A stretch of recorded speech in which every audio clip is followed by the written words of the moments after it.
Friends, હવે આપણે active voice પ્રમાણે કન્ટિન્યુઅસ પાસ્ટ ટેન્સના ગુજરાતી વાક્યનું અંગ્રેજી વાક્ય બનાવતા શીખીશું. ફ્રેન્ડ્સ, યાદ રાખો, આઈ, હી, સી, ઇટ અને એક વચન નામ સાથે વોઝ વપરાય છે.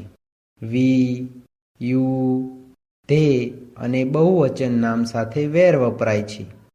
ફોર્મ્યુલા: પોઝિટિવ એટલે કે હકારવાચક વાક્યો માટે સબ્જેક્ટ પ્લસ વોઝ અથવા were plus verb plus ING plus object plus other words. આ ફોર્મ્યુલાનો ઉપયોગ થાય છે.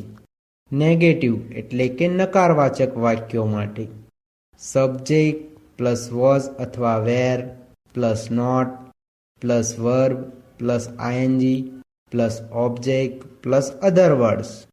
આ ફોર્મ્યુલાનો ઉપયોગ થાય છે.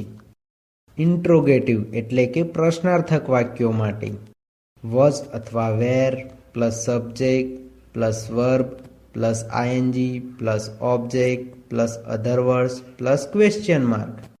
આ ફોર્મ્યુલાનો ઉપયોગ થાય છે.